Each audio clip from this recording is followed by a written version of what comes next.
तो हेलो बच्चों, स्मार्ट शिक्षा संकल्प में आप सबका स्वागत है। आज हम स्टार्ट करेंगे मैराथन वास्तविक संख्या। वास्तविक संख्या, जैसा कि आपने थंबनेल देखा होगा कि क्लास 10th बिहार बोर्ड। अब बिहार बोर्ड के जो है 2.5 से 3 महीना बचा हुआ है, जिसमें हम ताबड़तोड़ जो है मैराथन करेंगे और 90 प्लस लाने का मौका आप सबको मिलेगा। अगर आप सभी मैराथन को देख लेते हैं तो ये पक्का वादा है कि आपका 90 प्लस जो है वो आ जाएगा। तो हम स्टार्ट करते हैं मैराथन जो है वास्तविक संख्याओं का। वास्तविक संख्या में जितने भी इस मैराथन में जितने भी हम क्वेश्चंस करेंगे, सभी क्वेश्चंस जो है परीक्षा में पूछे जाने वाले क्वेश्चंस है और ये चुन चुन करके लाया गया क्वेश्चंस है। तो आप जो है इसको अच्छे से देखिए और इसको एक बार यहाँ पर देख लीजिए, फिर अपने घर में जो है प्रैक्टिस कीजिए। प्रैक्टिस करने से ये होता है कि मैथ जो है, मैथ जितना आप प्रैक्टिस करेंगे आप उतना ही मैथ पर पकड़ कर पाएंगे। तो पहले क्वेश्चन में चलते हैं, क्या कह रहे हैं। तो क्वेश्चन नंबर फर्स्ट कह रहे हैं कि 0 और 50 के बीच, 0 और 50 के बीच विषम संख्याओं की संख्या है। तो यानी 0 से लेके 50 तक जो है इसके विषम संख्या को बताना है। तो अब यहाँ पर हम देखेंगे कि 0 से 50 तक है तो कितने नंबर्स है, तो 50 नंबर है। तो इसमें 25 जो है क्या होंगे, सम संख्या होंगे। 25 कितने होंगे, सम संख्या होंगे, और 25 कितने होंगे, विषम संख्या होंगे। दोनों संख्याओं को जब मिलाएंगे तो कितने हो जाएंगे, 50। अब कहीं पर लिखा होगा कि 0 से लेके 49 के बीच में कोई सम संख्या को बताना है, 0 से लेके 49 के बीच में। तो अब यहाँ पे लास्ट में जो है हमारा विषम संख्या है, तो यहाँ पे विषम संख्याओं का संख्या हो जाएंगे 25 और सम संख्या हो जाएंगे, यहाँ पे विषम संख्या हो जाएंगे 25 और सम संख्या हो जाएंगे 24। तो इस प्रकार जो है सम संख्याओं कितने होंगे, 26 होंगे, 25 होंगे। ऑप्शन बी में दिया हुआ है 25, तो ऑप्शन बी इसका सही आंसर हो जाएंगे। अगला क्वेश्चन चलते हैं कि 5, 15 और 20 के लॉसो और मोसो का अनुपात है। तो यानी लॉसो निकालना है पहले और लॉसो निकालना है, उन दोनों को अनुपात कर देंगे, वही हमारा आंसर आ जाएगा। तो लॉसो किसे कहते हैं, लॉसो का मतलब क्या होता है, लघुत्तम समावर्तक, लघुत्तम समावर्तक। तो ये लघुत्तम समावर्तक लॉसो यानी कि जो सबसे कम वाले वैल्यू होंगे, जो सबसे कम में सारे विभाजित हो जाएंगे, वही हमारा लॉसो हो जाएंगे, है ना। तो लॉसो में जो सबसे कम विभाजित हो जाएंगे संख्या, जिसमें 5 से भी विभाजित होना चाहिए, 15 से भी होना चाहिए और 20 से भी होना चाहिए। तो यहाँ 5 से विभाजित कोई एक संख्या लेते हैं, जैसे कि हम 20 ले लिए, तो 20 5 से विभाजित हो जाता है, अब 20 से विभाजित हो जाता है, लेकिन 15 से विभाजित नहीं होगा, तो ये संख्या हमारा लॉसो नहीं कहलाएगा। तो इसमें लॉसो, तो अब आगे देखते हैं। तो 15 से विभाजित होने वाले और 5 से विभाजित होने वाले हमें जो है 60 है। 60 सबसे न्यूनतम ऐसी संख्याएं हैं जो तीनों संख्या से विभाजित हो जाएंगे, जैसे कि 15 5 से भी होंगे, बर 5 से 60, 15 चौके 60, 20 तिया 60। तो 60 जो है, 60 ही एक ऐसा संख्या है जो तीनों से विभाजित हो जाते हैं, कम से कम विभाजित। ऐसे ये नहीं होना चाहिए कि अब यहाँ पे 120 ले लेंगे तो 120 भी विभाजित हो जाएंगे, लेकिन सबसे न्यूनतम संख्या जो होगा वो होगा 60। 60 जो है सभी से विभाजित हो जाएंगे। तो यहाँ पर लॉसो हमारा कितना हो गया, लॉसो बराबर 60। इसको सिंपल से समझेंगे और इसका ट्रिक भी हम बताएंगे आपको कि कैसे इसको एक चुटकी में जो है इसको निकाल लेंगे। तो यहाँ पे लॉसो हो गया 60, मोसो क्या होता है, महत्तम समावर्तक। तो महत्तम का मतलब क्या हो गया कि जो सबसे बड़ी, यानी कि इसमें क्या होगा कि कौन सा ऐसा संख्या है जिसमें सभी जो है डिवीजन हो जाए, यानी सभी का जो है विभाजन हो जाए। तो 5 जो है एक ऐसी संख्या है जो सभी से विभाजित हो जाएंगे, 5 से भी और 20 को भी विभाजित कर देंगे तो ये हमारा हो जाएगा 900। तो 60/5 अनुपात निकालेंगे, दोनों का क्या कह रहा था अनुपात निकालने के लिए, तो बर पंचे 60। अब इस ऑप्शन में देखेंगे 12:1 कहाँ पे है, तो 12 हमें ऑप्शन डी में दिख रहा है, तो ऑप्शन डी इसका सही आंसर हो जाएगा। आगे चलेंगे हम। निम्न में कौन सा अपरिमेय संख्या है। अब तो सबसे पहले हमें यह पता होना चाहिए कि परिमेय संख्या क्या होता है। तो परिमेय संख्या को हम परिमेय संख्या यानी कह रहा है कि अपरिमेय संख्या नहीं है तो वो परिमेय संख्या होगा। तो परिमेय संख्या किसे कहेंगे, वैसी संख्या जिसे हम p और q के रूप में लिख सकते हैं, यानी कोई वैसी संख्या जो p और q के रूप में लिखेंगे, p/q के रूप में लिखेंगे, जहां पे p क्या होगा, p और q एक क्या होना चाहिए, पूर्णांक होना चाहिए, और q हमेशा q does not equal to 0 होना चाहिए। q जो है वो 0 के बराबर नहीं होना चाहिए, क्योंकि किसी संख्या को हम 0 से विभाजित करेंगे तो वो अनंत हो जाएगा। तो यहाँ पर देखेंगे p और q से जो है p और q क्या होना चाहिए, पूर्णांक होना चाहिए। तो p और q पूर्णांक। तो अब हमारे मन में एक प्रश्न आता होगा कि सर पूर्णांक क्या होता है, तो हम बताते हैं पूर्णांक क्या होगा। जैसे आप गिनती करते हैं 1 से 1 2 3 4 ऐसे आगे तक हम गिनती करते चले जाते हैं, ये अनंत तक गिनती करेंगे।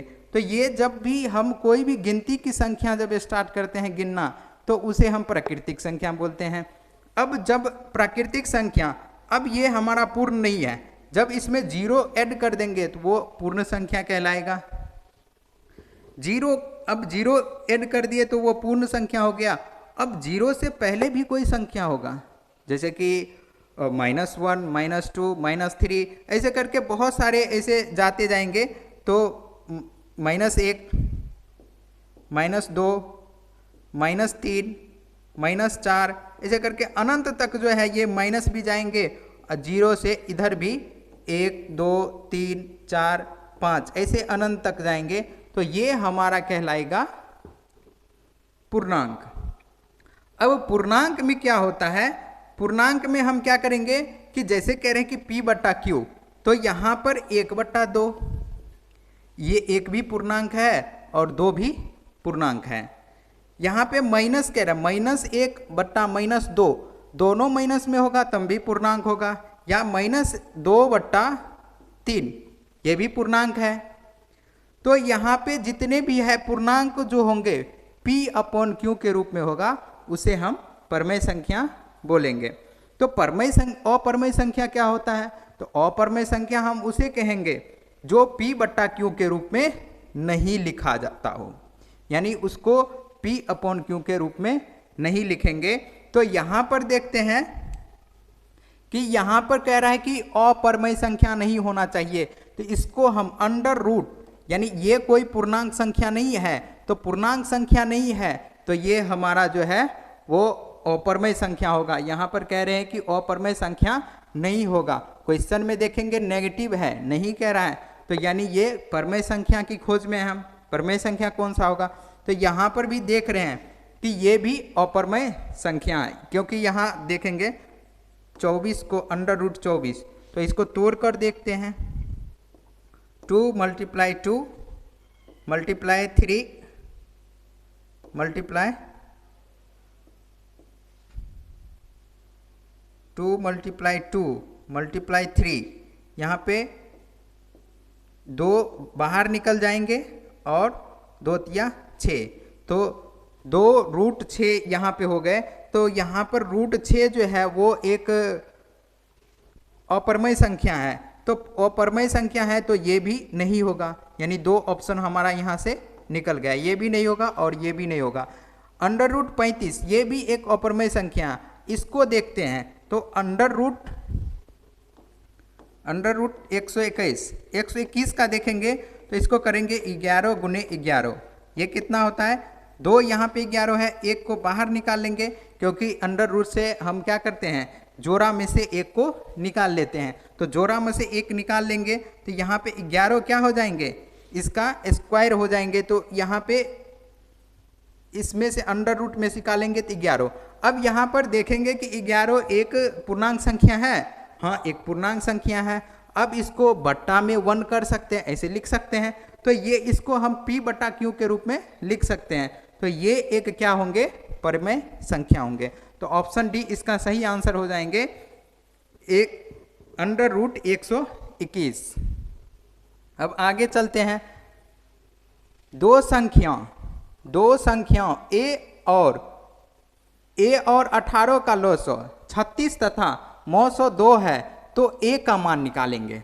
यहाँ पे कह रहा है कि 2 संख्या है जिसमें एक संख्या है, पहला संख्या मान लेते हैं, पहला संख्या यहाँ पे दिया हुआ है, पहला संख्या है a, तो पहला संख्या a है। तो दूसरा संख्या हमारा क्या है, तो दूसरा संख्या जो है वो है 18। दूसरा संख्या कितना है, 18। अब यहाँ पे कह रहा है कि a का मान हमें निकालना है। तो हम जानते हैं कि 900 गुने 900 गुने 900 बराबर होता है पहली संख्या गुने दूसरी संख्या। अब इसको निकालते हैं। पहली संख्या हमें दिया हुआ है a और दूसरी संख्या दिया हुआ 18। तो यहाँ पे 900 दिया है 36 और 900 दिया है 2। तो यहाँ से लिखेंगे 36 गुने 2 बराबर पहली संख्या हमारा आ गया a और दूसरी संख्या दिया हुआ है 18। अब 18 क्रॉस मल्टीप्लिकेशन करेंगे, यानी इसको क्रॉस गुना करेंगे तो क्या होगा कि a बराबर हो जाएंगे 36 गुने 2 बट्टा में 18। 18 दूनी 36 और 2 गुने 2 कितना हो जाएगा 4। तो a बराबर क्या निकल गया है 4। ऑप्शन में देखेंगे 4 कहाँ पे है, तो a ऑप्शन में है 2, b में है 3 और c में है 4। तो हमारा यहीं पे आंसर हो जाएंगे ऑप्शन सी 4। आगे चलेंगे। Question number 5। यदि p तथा q 2 अभाज्य संख्या है तो उनका मौसो होगा। अब यहाँ पे कह रहा है कि कोई p संख्या है, q संख्या है, p एक अभाज्य है और q भी एक अभाज्य संख्या है, यानी 2 अलग अलग संख्या है, वो अभाज्य संख्या ही है। तो सबसे पहले हम ये बताना चाहेंगे कि अभाज्य संख्या क्या होता है। तो यहाँ पर समझेंगे अभाज्य संख्या उस संख्या को बोलेंगे जो खुद से क्या हो जाए, विभाजित हो जाए, जो स्वयं से विभाजित हो और 1 से विभाजित हो, उसको हम क्या बोलेंगे, अभाज्य संख्या बोलेंगे। जैसे यहाँ पर देखेंगे कि एक यहाँ पे अभाज्य संख्या नहीं होगा, क्योंकि 1 जो है स्वयं से विभाजित होता है, कह रहा है खुद से भी विभाजित होना चाहिए, तो 1 नहीं। 2 यहाँ पर देखो 1 से विभाजित होगा और 2 से विभाजित, जिसका 2 1 से होगा और 2 से होगा। 3 देखते हैं, 3 भी 1 से होगा और 3 से होगा, यानी 1 से होना चाहिए और स्वयं से विभाजित होना चाहिए।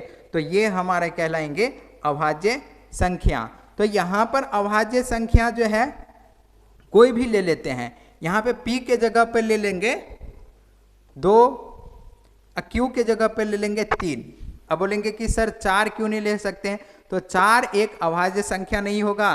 तो अभाज्य संख्या कौन कौन सा होगा, तो 2, 3, 5, 7, 11, 9 नहीं होगा। 9 किस लिए नहीं होगा, तो 9 का जो है 1 से भी विभाजित होता है, 3 से भी होता है और 9 से भी होता है, यानी 9 का फैक्टर 3 है, यानी कम से 2 ही फैक्टर होने चाहिए। उसका गुणनखंड कितना होना चाहिए, 2 ही होना चाहिए, तब जो है वो अभाज्य संख्या होगा। और 2 से अधिक हो जाएंगे तो वो अभाज्य संख्या नहीं कहलाएंगे। तो यहाँ पे 11 हो जाएंगे, 13 हो जाएंगे, 17 हो जाएंगे, 19 हो जाएंगे, 23 हो जाएंगे। इस प्रकार से जो है अभाज्य संख्या बहुत सारे निकलते जाएंगे। तो अब यहाँ पर देखेंगे कि अभाज्य संख्या 2, 3, 5, 7, 13, 17, 19, 23 ये सारे जो है अभाज्य संख्या हैं। तो कोई भी दो अभाज्य संख्या ले लेंगे और उसका मौसो निकालेंगे। अगर उसका मौसो जो है वो कितना आता है, तो यहाँ पे एक अभाज्य संख्या हमने ले लिया 2 और एक अभाज्य संख्या ले लिए हैं 3। यहाँ पर मौसो निकालेंगे तो मौसो निकालने का तरीका है कि हम डिवीजन मेथड से निकाल लेते हैं।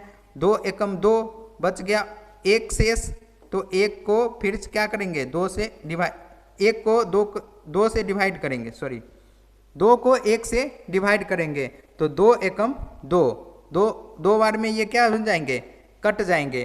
तो यहाँ पर जो है एक हमारा क्या हो जाएगा, मौसो हो जाएंगे। वैसे ही हम दूसरा कोई लेकर देखते हैं कि सर यहाँ हमें समझ में नहीं आया। आगे हम देखते हैं कि P हम लेंगे 2 और Q ले लिए, इसमें से कोई भी अभाज्य संख्या ले लेंगे, जैसे 11 ले लिए। अब यहाँ पर देखेंगे कि 2 को 11 से हम भाग देंगे तो कितना होगा, 2 5 10, बच कितना गया, 1 शेष। 2 को 1 से भाग देंगे तो यहाँ पे 2 एकम 2, यहाँ पे भी 1 निकला। अब बोलेंगे कि सर एक और एग्जाम्पल लेकर के दिखाए, तो कोई और एग्जाम्पल ले लेते हैं।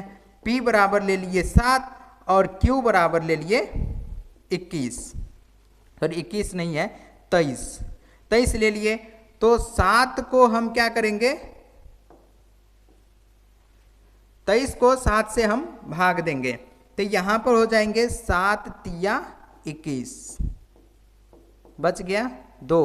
अब 2 से 7 में भाग देंगे, 2 से 7 में क्या करेंगे, भाग देंगे, 2 तिया 6, शेष बच गया 1 और 1 से 2 में भाग देंगे तो 2 एकम 2।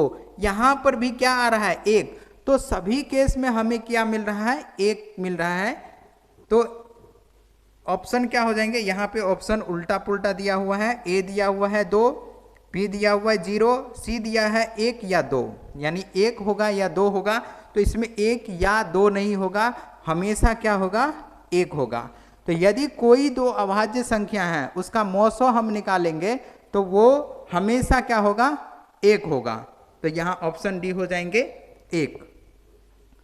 अगला क्वेश्चन चलते हैं कि सबसे छोटी अभाज्य और सबसे छोटी भाज्य संख्या का गुणनफल है। सबसे छोटी अभाज्य संख्या और सबसे छोटी भाज्य संख्या। भाज्य संख्या उसे कहेंगे जिसमें 2 से ज्यादा गुणनखंड होंगे, अभाज्य संख्या उसे कहेंगे जिसमें 2 ही गुणनखंड होंगे। तो अब यहां पर देखेंगे कि सबसे छोटी अभाज्य संख्या क्या हो जाएंगे, सबसे छोटी अभाज्य संख्या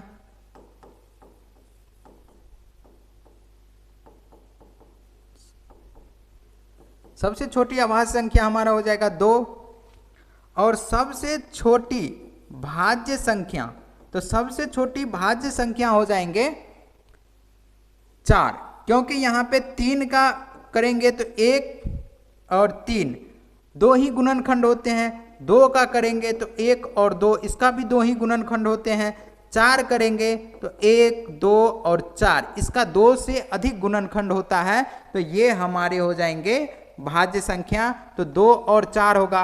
गुणनफल का मतलब होता है कि उन दोनों के बीच में हम गुना करेंगे तो कितना प्राप्त होगा, तो 2 और 4 को गुना करेंगे तो वो होगा 8।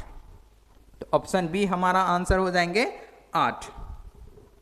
अगला क्वेश्चन चलते हैं। अगला क्वेश्चन कह रहा है कि निम्न में कौन सी अभाज्य संख्या है। तो अब हम बताए थे कि जो 1 से विभाजित हो, यानी जो स्वयं से विभाजित हो और 1 से विभाजित हो, उसे हम अभाज्य संख्या कहेंगे। तो 16 देखो, 16 किस किस से विभाजित हो रहा है, तो 1 से हो रहा है, 2 से हो रहा है, 4 से हो रहा है, 8 से हो रहा है, 16 से हो रहा है। ये बहुत सारे से विभाजित हो रहे, तो ये अभाज्य संख्या नहीं कहलाएंगे। 29 देखते हैं, 1 से होगा और 29 से होगा, इन दोनों के सिवा और किसी से विभाजित नहीं होगा, है ना। तो ये हमारे हो जाएंगे ऑप्शन बी 29। ठीक है, 25 भी 5 से होगा, 1 से होगा और 25 से भी होगा। ये 1 से होंगे, 3 से होंगे, 5 से होंगे और 15 से होंगे। तो इसका भी 1 से ज़्यादा गुणनखंड होता है। तो ये तीनों ऑप्शन नहीं होगा, ये हमारा सही हो जाएंगे। क्वेश्चन नंबर 8 चलते हैं कि यहाँ पे 3.27 ये एक पूर्णांक संख्या है। यहाँ पर ऊपर में एक रेकरिंग दिया हुआ है, एक लाइन दिया हुआ है। लाइन का मतलब क्या हुआ? लाइन का मतलब होगा कि वही संख्या बार बार क्या कर रहा है, रिपीट। जैसे कि हम लिखते हैं 3.27, फिर से आगे 3.27, तो 3.27 ऐसे कर करके जो है ये अनंत तक ऐसे जाते रहेंगे, कभी भी ये आपस में विभाजित नहीं होगा। तो यहाँ पर ऑप्शन ए दिया हुआ है, यह एक पूर्णांक है, तो पूर्णांक दशमलव नहीं होता है।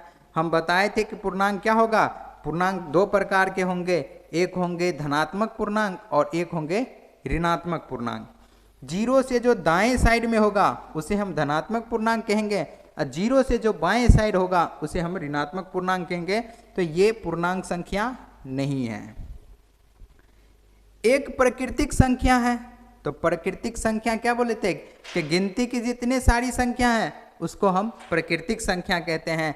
जैसे हो जाएंगे 1, 2, 3, 4, 5, ये 100 आगे करके जितना भी जाएगा ये हमारा कहलाएगा प्राकृतिक संख्या। यह एक परिमेय संख्या है, तो यह एक परिमेय संख्या क्या था, परिमेय संख्या को बताए थे P/Q के रूप में लिखा जाएगा, उसे हम परिमेय संख्या कहेंगे। जहाँ पे P और Q क्या होना चाहिए, पूर्णांक होना चाहिए। तो पहले ही क्वेश्चन में आ गया था कि ये पूर्णांक नहीं है, तो ये ऑप्शन भी नहीं होगा। अब बचा कौन सा, डी, तो यह एक अपरिमेय संख्या है। ठीक है, हम इसको ऑप्शन के माध्यम से भी हम देख सकते हैं कि इसमें कौन सा सही होगा। अगला क्वेश्चन चलते हैं कि किसी पूर्णांक के लिए सम संख्या का रूप है, तो कोई भी पूर्णांक होगा, पूर्णांक के लिए सम संख्या का रूप क्या हो सकता है, यानी कौन से सम संख्या होंगे। तो यहाँ पे m कोई भी संख्या हो गया, मान लेते हैं कि कोई भी संख्या m है, उसमें हम 2 जोड़ देंगे तो हमेशा हमें सम संख्या मिलेगा। तो ऐसे हम देख लेते हैं ट्राई करके। तो m में m बराबर हम क्या लेंगे, 1 लेंगे। तो m का 1 + 2 कितना हो जाएगा, 3। हाँ, ये 3 हमारा क्या है, विषम संख्या है, तो ये तो पहले ही नियम फेल हो गया। अब दूसरा चलते हैं कि हम m बराबर 1 ही लेते हैं, 2 × 1 + 1, तो यहाँ पर भी 3 आ गए। ये एक विषम संख्या है। विषम संख्या किसे कहेंगे, जो 2 से भाग नहीं लगेगा उसे हम विषम संख्या बोलेंगे, और जो 2 से भाग लग जाए उसे हम सम संख्या कहेंगे। तो यहाँ पर देखते हैं 2 × 1, यहाँ पर 2 आ गया, 2 × 2 यहाँ पर 4 आ गए, तो 2 × 3 यहाँ पे 6 आ गया। यानी ऐसे करते करते हम कितना भी m का कोई भी मान रख ले वो हमारा क्या होगा, एक सम संख्या होगा। अब यहाँ पर पूर्णांक कह रहा है तो पूर्णांक में माइनस भी ले लेंगे, तो 2 × -3, तो ये होता है -6, ये भी पूर्णांक है और एक सम संख्या है। तो ऑप्शन सी हमारा सही आंसर हो जाएंगे। अगला क्वेश्चन चलते हैं, निम्न में कौन सा अपरिमेय संख्या नहीं है, यानी कह रहे कि परिमेय संख्या है। तो इससे पहले भी क्वेश्चन आया था कि कौन सा इसमें अपरिमेय संख्या नहीं है। तो देखेंगे कि P/Q के रूप में लिखा जाए। बार बार हम ये बता रहे हैं क्योंकि ये याद हो जाना चाहिए, कभी भी आप नहीं भूलेंगे। एक बार जब ये पूरा मैराथन देख लिए तो आपको जिंदगी में कभी भी इस चैप्टर में आपको कोई दिक्कत नहीं होगा, इसकी गारंटी है। P/Q एक पूर्णांक होना चाहिए। क्या होना चाहिए, एक पूर्णांक होना चाहिए, और Q जो है 0 नहीं होगा, Q कभी भी 0 नहीं होगा। तो इन शर्त का जो पालन करेगा वो एक परिमेय संख्या कहलाएगा, और इन शर्तों का जो पालन नहीं करेगा वो एक अपरिमेय संख्या कहलाएगा। तो यहाँ पर देखते हैं √64/81 दिया हुआ है, तो 64 का जो है अंडर रूट करेंगे तो कितना हो जाएगा, 2 × 2, 2 दूनी 4, 2 दूनी 4, 4 दूनी 8, दूनी 16, और दूनी 32, दूनी 64, है ना। यहाँ पे 81 है, तो 3 × 3 × 3 × 3, यहाँ पर देखेंगे कि 2 दो दो, हम जोड़ा में लेंगे तो जोड़ा कितने जोड़ा हो गया, 1 2 3, 1 2, यहाँ पे 2 गुने 2 बट्टा में 3 गुने 3, तो यहाँ पर हो जाते हैं 2 दूना 4 अदुना 8, 8 बट्टा में 9, है ना। तो 8 बट्टा में 9 हो गए। 8 और 9 एक पूर्णांक है और ये जो है p/q के रूप में लिख सकते हैं। तो ये एक परमेय संख्या होगा, ना कि अपरमेय संख्या। यहाँ पे कह रहे हैं कि ये अपरमेय संख्या नहीं है तो परमेय संख्या है, तो ए ऑप्शन हमारा सही हो जाएगा, है ना। यही अपरमेय संख्या नहीं है। √3 अपरमेय संख्या है, 21 अपरमेय संख्या है, √3 और √2 ये भी अपरमेय संख्या है। अच्छा, यहाँ पे ऑप्शन जो है √2 होगा, √2 जो है यहाँ पे होगा। तो √2 क्या है, अपरमेय संख्या है, तो ये हमारा सही आंसर हो जाएंगे √64/81। आगे चलते हैं। निम्नलिखित में किसका दशमलव प्रसार शांत है। अब दशमलव प्रसार शांत कहने का मतलब क्या हो गया, ये पहले हम समझते हैं। तो दशमलव प्रसार शांत कब होगा, जब किसी संख्या को हम विभाजित करेंगे और जो है वो दशमलव के बाद पूर्णतः कट जाए, यानी पूरे पूरे क्या हो जाए, कट हो जाए, तो उसे हम बोलेंगे कि दशमलव शांत है, नहीं तो वो दशमलव अशांत है। तो यहाँ पर देखेंगे 3 को हम 8 से भाग देकर, तो यहाँ पे 3 से भाग लगेगा नहीं क्योंकि ये क्या है, छोटा है। तो अब हम यहाँ पे 0 डाल के एक दशमलव डाल देंगे, ठीक है। तो अब हम यहाँ पे 0 डाल सकते हैं। तो 8 तिया 24 बच गया 6, उसके बाद फिर से 0, यहाँ 68 56 आ गया 4, फिर से 0 डाल देंगे, 8 5 40, ये यहाँ पे पूर्णतः कट गए 0.375। तो ये हमारा हो जाएगा, पहला ऑप्शन ही हो जाएगा, ऑप्शन ए।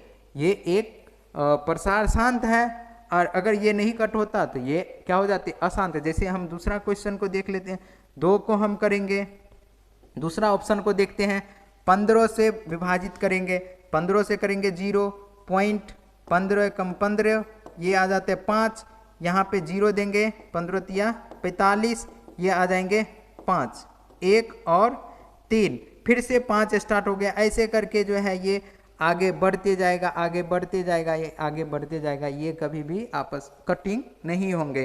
तो ये हमारा कहलाएगा अशांत और ये कहलाएंगे शांत। ऑप्शन ए हमारा सही आंसर हो जाएगा। आगे चलेंगे, क्वेश्चन नंबर 12, 6/15 का दशमलव प्रसार है। तो 6/15 का दशमलव प्रसार कैसा है, ये शांत है, अशांत है, आवृत्ति है।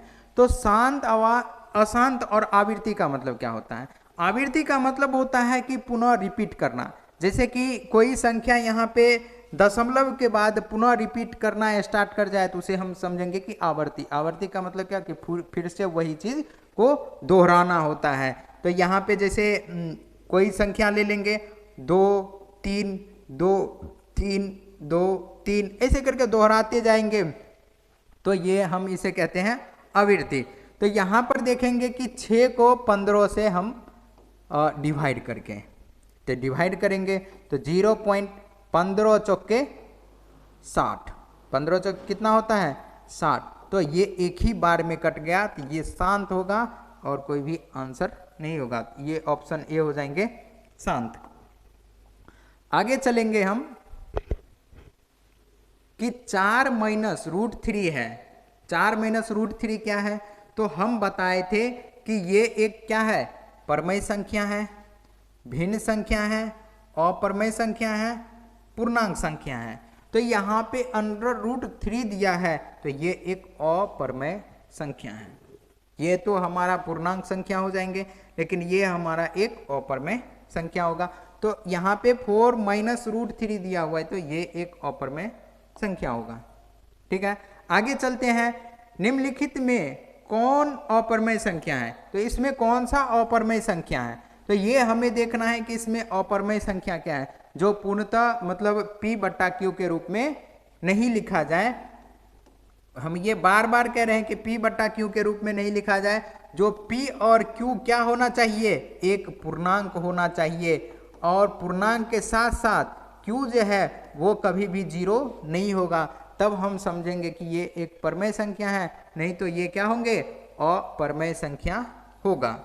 यहाँ पर 36 का देखते हैं तो 6 होता है और इसका 8 होता है। इससे पहले हम करके देखे थे तो 6 बट्टा 8 एक परमेय संख्या है, तो 1 का 1 हो जाएंगे और इसका 9 हो जाएगा।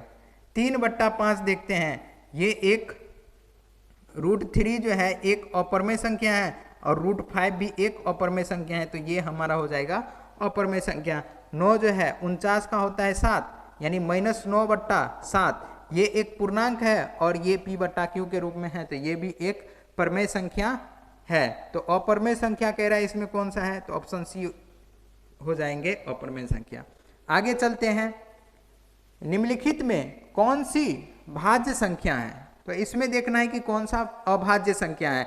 तो इसमें कौन सा अभाज्य संख्या है, तो जो क्या बोले थे कि जो स्वयं से विभाजित हो, यानी एक और स्वयं से विभाजित हो, उसे हम अभाज्य संख्या बोलेंगे।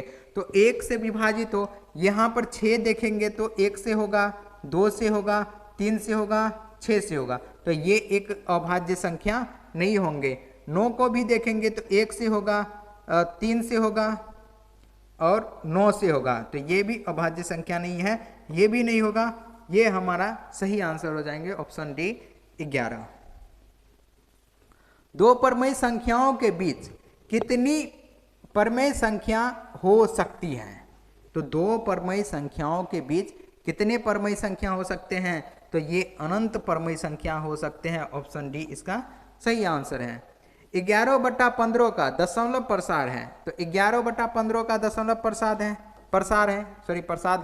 प्रसार है, तो यहाँ पे 15 से हम विभाजित करके देखेंगे, इसको रेज करते हैं, 15 से हम 11 में भाग दे करके देखेंगे। यहाँ पर 0.15 साते होता है 105, 15 साते 105, यहाँ पे 5 फिर से 0 देंगे, 15 तिया 45, फिर से आ जाएंगे 5, तो यहाँ पे ऐसे 3 करके रिपीट करते जाएंगे, तो ये एक क्या होंगे, अशांत होंगे, तो यहाँ पे ऑप्शन बी इसका सही आंसर हो जाएंगे, अशांत। आगे हम चलेंगे,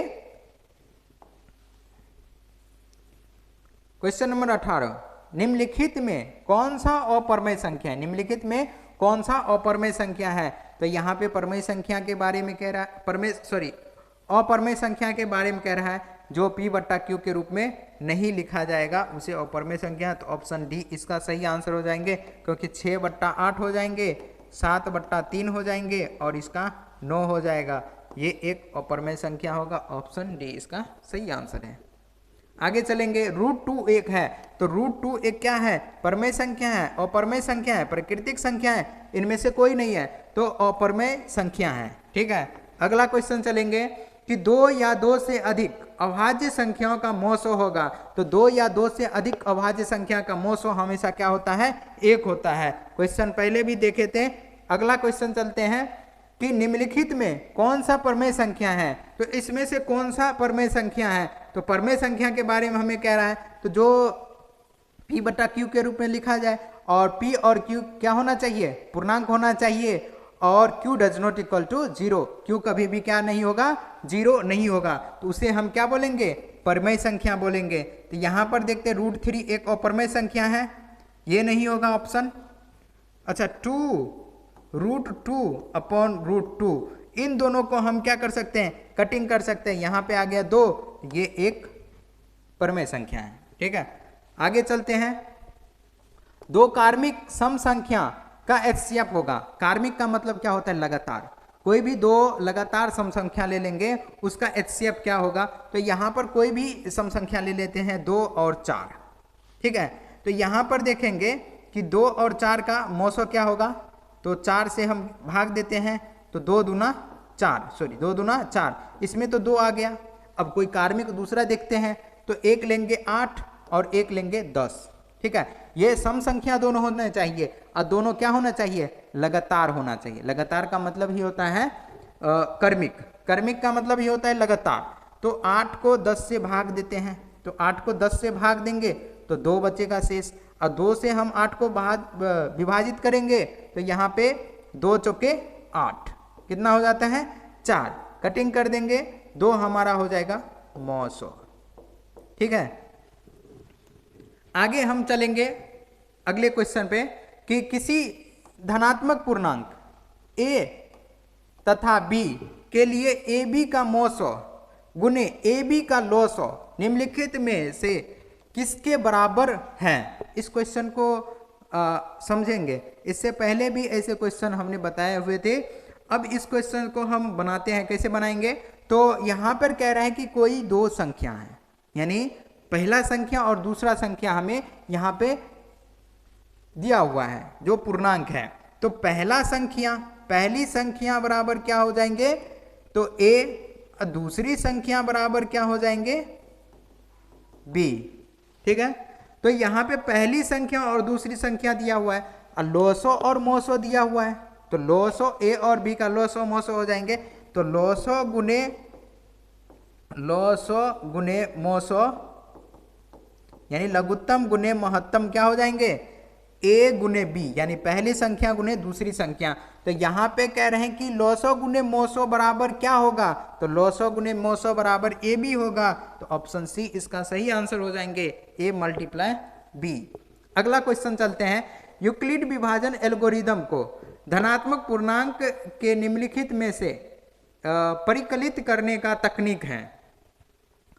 अब तो सबसे पहले हम ये समझेंगे कि यूक्लिड विभाजन है क्या, यूक्लिड विभाजन एल्गोरिदम क्या है।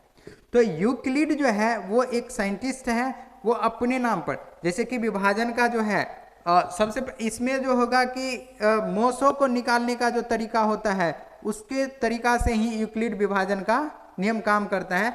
लेकिन यूक्लिड विभाजन है क्या, इसको अच्छे से पहले समझते हैं।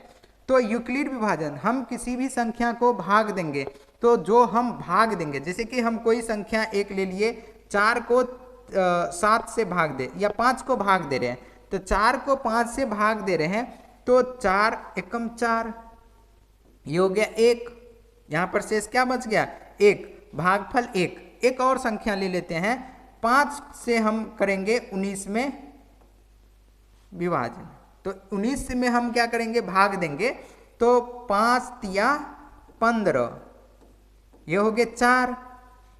यहाँ पे और भी चलेंगे, तो आगे चलेंगे, 6 से हम करेंगे 13 में भाग, तो 13 में करेंगे तो 6 दूना 12, यहाँ पे शेष बच जाएंगे 1।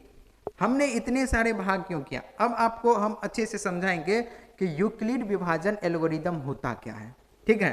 तो पहले हम देखते हैं कि भाग दे रहे हैं, तो जो भाग दे रहे हैं वो हमारा कहलाएगा भाजक। क्या कहलाएगा, भाजक। और जिससे हम भाग दे रहे हैं वो हमारा कहलाएगा भाज्य। और जो हमारा भाज्य के बाद प्राप्त होता है वो कहलाएगा भागफल, यानी आपके भाग में जो फल होगा वही कहलाएगा भागफल। तो यहाँ पे भागफल, अब भागफल के बाद जो यहाँ पे भाज्य में जो हम गुना करके देंगे या जो बच जाएगा वो कहलाएगा शेष, ठीक है, ये शेष कहलाएगा। तो यहाँ पर हम देखेंगे इसको डिनोट कैसे करते हैं, तो यहाँ पे यूक्लिड विभाजन में हम इसको डिनोट करते हैं a से, a बराबर इसको करते हैं b से, इसको करेंगे q से, इसको करेंगे r से, ठीक है। यूक्लिड विभाजन एल्गोरिदम का क्या फॉर्मूला होता है, तो a बराबर होगा bq प्लस r,